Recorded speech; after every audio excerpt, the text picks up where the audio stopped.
Hello guys, Axe here once again, and this is gonna be part of my E3 2014 special. And this time, I'm gonna talk about my prediction. Did they come true or not? What are the results of the prediction I did from last month? So here we go. Same deal. I'm just gonna go from number 10 all the way to number 1.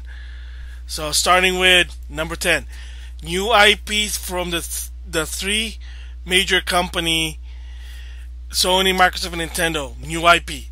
Surprisingly, yes, all three of the company did have new IP.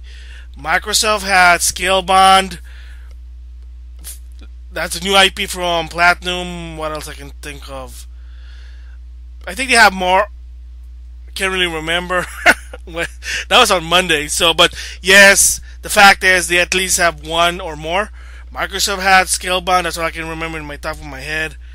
Sony had Bloodscale, I think, from Software, which is the people who did Armor Core. Of course, they showed again Order 1886, now with gameplay. That's a new IP. Intertwine, a downloadable game for the PS4, which is you got Two Dragon, a twin stick game. Again, new IP. No Man's Land, another new IP from Sony.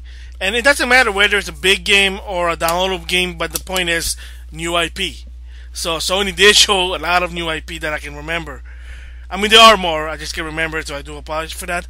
And Nintendo, oh my goodness. Nintendo actually made new IPs.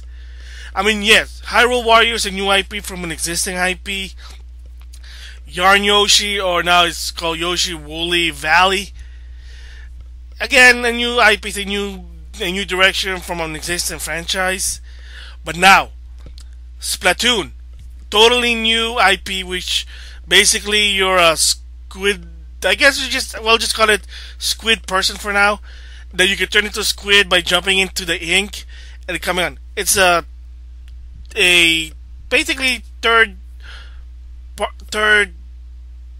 person. That's what I was looking for. Third person shooter. It's like a fun comedic way of skimmish battle. Like, I guess Loadout, that game from a free to play game, Loadout. So, but it's interesting. It's something. It had a twist. Again, like you're a squid, you use that strategy to go from one place to another. But again, the fact is, it's a new IP.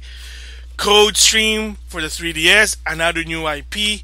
And of course, as expected, Miyamoto did a new IP. Last year he said after Mario Kart 8 there will be a new IP. So he did. Project Guard and Project Giant Robot. I don't know if those are the official title, but it is a new game. Again, from Miyamoto himself, because he's also working Star Fox. And the reason I'm mentioning finally the Star Fox game, and a true Star Fox, not the one from the DS, which, sorry to say, that wasn't good. But the tidbit is that apparently Project Guard and Project Giant Robot set in the same universe in the Star Fox. So we'll see what happened. It's not gonna come until 2015, but the fact is, new IP, and especially Mario Maker, Little Big Planet Nintendo's version of Little Big Planet. You make Mario games, Mario level games. And of course, just like Little Big Planet or anything, there could be copyright problem and maybe somebody who's probably messed up in the head and they'll do something inappropriate on Mario Maker, but only time will tell. But the fact is, new IP got that one. Number 9, new consoles update from the three major companies. Yes, they did all the update. Sony with the PS4 had a new update. Xbox One and 360 had a new update. No more paywall, better features, external hard drive for the Xbox One. Wii U, quick boot setup, notification. So they had a three major console update that's supposed to benefit your game experience. Okay, done. Awesome. Okay, number 8. Nintendo will introduce a system-based achievement. Nope. Sadly to say, they're still not doing it. I was hoping they do something like that. But nope, still not yet. I get the closest one is me versus a accomplishment. I finished Mario Kart 8. Excuse me, whatever. So that was a fail. Ubisoft will again showcase their games on the conference, in their own conference, I mean, and in Sony's as well. Yeah, I was right. Far Cry was on the Ubisoft with an intro, and then they showed gameplay on the Sony one. But I was hoping also Assassin's Creed, but it was on Xbox, and then it was their own conference. I guess I was right a bit, at least for one game. Alright, Nintendo will have satisfactory third-party games. I was right. They do have some, and I think it's more than satisfactory, so it's even more. Whether it's downloadable, whether it's in a disc retail, doesn't matter as long as third party. Just Dance 2015, that's also going to be in the Wii U. Skylander, and I know there's a lot of 3DS games, whether it's downloadable or package. So they got some. They do have third-party game. It just wasn't showcased in the digital event, which is as expected. But yes, they did have third-party support. So again, it's a start. For the 3DS, there's more than the Wii U, but I guess start with Virtual Console and downloadable game. Start from there, and then hopefully later on, when more Wii U's are selling, then there are probably going to be more. But the bottom line is, yeah, they do have third-party support, at least. Number 5. Sony will introduce a new bundle to compete against Microsoft Kinect-less Xbox One. Oh boy. Well, I thought it was going to be an ultimate bundle. They never mentioned it in the conference. I mean, Best Buy had it, but I guess my assumption is if you buy the Vita and the PS4 together, you save $40. That's not really a bundle, that's just a deal. But they did have a bundle, which is the Destiny with a white PlayStation 4. Okay, well, at least it's a bundle. So, I guess that's a win. Number 4. Sony will have games that utilize the PS4 camera. That was a fail. What happened is PlayStation Playroom just has new DLC. That was it. So there are no games that utilize the PS4 camera. Oh well. That's just the reason why it's optional. Number 3. There will be some Kinect games for the Xbox One. Besides Fantasia, that was it. Unfortunately, again, another fail in my part. Nope.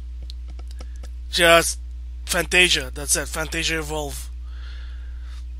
Or wasn't there also Dance Central? I can't really remember. But I think, no, it was just Fantasia. Harmonix, they're the one that's developing it. So, yeah, unfortunately, nope, just one game. Number 2. Sony Microsoft will introduce exclusive show. Yep, I was afraid they were going to do that in the conference. Sony did it more than Microsoft. But yes, they did introduce some show. Microsoft showed that a Halo series that's going to be exclusive for the Xbox One. But they mentioned it by saying, hey, if you want to watch this show, you can also try watching it by buying the Halo Definitive Collection or the Master Chief Collection. Because it comes with the Halo television show. Sony Powers Comic, there's going to be a show about it. I mean, for crying out loud, more than 10 minutes about it. I'm sorry. That's a ramble there. But yeah, they did show. So that was a pass. And last, made me sad. Number 1. Final Fantasy 15 and Kingdom Hearts 3. Why is it so sad? Not even E3 started. Tetsuya Noriyama, the director for both games, already stated, hey, guess what? Don't expect Final Fantasy 15 and Kingdom Hearts 3 going to be in E3 2014. So, even you heard me say this in the introduction of E3 2014. So, disappointing. Total fail on my part. I was hoping they were going to show something, but oh well. Sometimes it's probably they don't have nothing to show. Not fortunate, but again, whatever. Let's move on. And my prediction was who's gonna win Sony, who's gonna win E3 2014? And I said Sony. That's why I said Sony before. So I apologize for that. I said Sony gonna win because I mean, what can go wrong? You did awesome last year. How do you basically keep it going? And sadly to say, they did not. My prediction was wrong. I'm sorry to say. I will tell you who the winner is on my final thoughts on E3 2014. So that's gonna be the last video for it. So, but I can tell you that it's either between Microsoft or Nintendo, not Sony. Just like what I said in the thoughts about Sony 2014, their conference. They had some good games, but they dragged out the conference. They had something good, and then somewhere in the middle, it got boring. They were just talking about PlayStation Now, PlayStation TV, the movies. That should always be like 20 minutes at least, but it was dragging out. And by the time they went back to gaming, I got bored, threw down my headset, and I even just stopped commentating. That's why I even made a note on my Sony commentaries that by the 7:30 mark, or should I say somewhere close to that, I just stopped talking. And then I had to do a cutaway just to make my conclusion, saying, yeah, it was. I couldn't really talk anymore. I was just so tired. Maybe I was just tired, but excuse me. It was just really unfortunate. Like, they had something good, killed it with the PS Plus TV. That should be the minimum, and that should be like the first half of the hour, not the second half. And as for the CEO, I really can't really judge him. He's still new. Remember, Jack Trenton resigned not because of a bad thing. He was just tired. He didn't want to do this anymore. So they had to choose someone else. I mean, the guy wasn't bad, but he'll probably learn next year, so we'll see. So those are the result of my prediction. And let me see, how many did I get right? 1, 2, 3, 4, 5,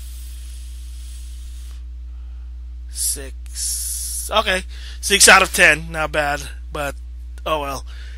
Well, that's it for now. I'll see you guys later. Bye.